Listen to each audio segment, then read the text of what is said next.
Hello, this is Matthew Bannister with Outlook from the BBC World Service.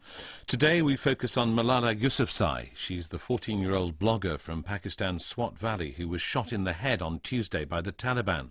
On Wednesday morning, doctors removed a bullet from her head and said she was in a stable condition. In 2009, the Taliban had almost complete control of the Swat Valley, and most people were afraid to speak out. But Malala, who was then 11, wrote an online diary under a pen name for the BBC Urdu service. After the Taliban had left the valley, Malala's true identity became known. She was given a peace award by the government of Pakistan, and the local province named a school after her. In January of this year, I spoke to Malala and her father Ziauddin, who's a head teacher in Mingora. Well, then I spoke to Malala herself, and she told me that the online diary had been her father's idea. When he suggested me that you have to write a diary for BBC, so it was an opportunity for me to write what I feel and to show the true image of Swat and to show the true image of Taliban, that whatever they were doing in Swat. Were you not frightened about it, though? No, I wasn't afraid because I had a motivation and I had the feelings that I will serve my people, I will speak up for my right of education, and I will speak for the girls. So what sort of things did you write in the diary? The diary was like a mirror, and I have written that what happened in school, what were the views of my friends and what they said, what the teachers said, and what was the strength of our class. And whatever happened, I wrote in that diary. What sort of things were happening to you at the time? What were the Taliban doing? They were slaughtering people, and they flogged a girl in front of a crowd, and they did so many things, and they took control of the Swat Valley. They banned girls from getting education, and they spread fear, they spread terror in the whole area of Swat. But you were going to school as some of this was happening. Was it a really risky thing to do, to keep going to school? Yeah, I kept going to school. When the Taliban had announced that you will not go to school, I kept going to school with my friends, and I was in 5th grade, and the Taliban only allowed us up to 4th grade. So I kept on going because it was the only mission I had, that I have to go to school, and I did it, and it was risky, but we wanted to go to school, and it was our mission. Were there particular times when you were really frightened, when you thought something might happen to you? I think in the month of January 2009, it was like the darkest month of our history, and I was back to my home after the school departure, and a man was following me. He was talking to someone else on his phone, but I thought he was talking to me, and I didn't look behind, and he was telling that I will kill you and I will teach you a lesson, something like that.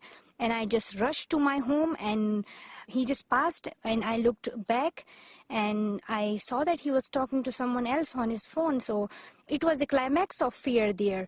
You know, fear, we have some people that are afraid of ghosts, some people are afraid of fighters. So in Swat Valley, we were afraid of humans like us. And they were not humans, I say they were like the barbarians, and they were like some kind of other organisms. Did people come up to you and show you the diary, not knowing that you'd written it?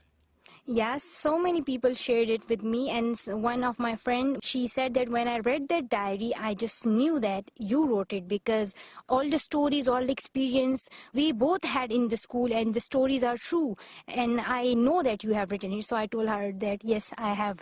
So you admitted to it? Yeah. And were you not worried that someone would find you out and report you to the Taliban?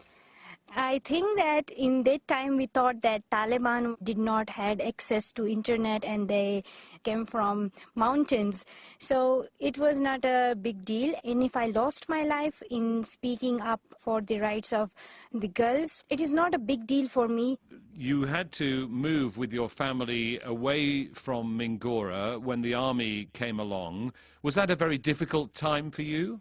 I think it was the most difficult time and the most worst time, because home is, we say that east and west home is the best. So leaving a home, it was like we were going apart from our heart, because our home was our heart. I cried and I wept a lot, because I had to leave my bag, I had to leave my books, I had to leave my school. And it was really a bad experience for me. And presumably you didn't know how long you were going to be away for. Yeah, I didn't know when we will come back, so what will happen to our homes. And we thought that everything will be demolished, all the homes and all the schools will be destructed, and all the things will be destroyed. But it didn't happen so, and we thought that we will never come back. But when we went out of Swat and we struggled for our homes, we struggled for peace, and we struggled there, and we had peace walks, we had rallies there that we want to go back to our homes, and we succeeded. I wonder if your recognition and the diary have changed your ambitions for life. What is it you want to be in the future? Yes, I want to be a social activist as I study, and I say that the Taliban will not come back, and I will carry on my work for the girls, and I will speak up for their rights. So I want to become a politician. Do your friends at school treat you differently now that you've had all this recognition? You've even had a school named after you. Yeah, I had a school named after me in Karachi, and it's an honor for me. It's the big and the greatest honor for me, because a school named after me, it's an honor for me and my people here in Swat. Malala Yousafzai.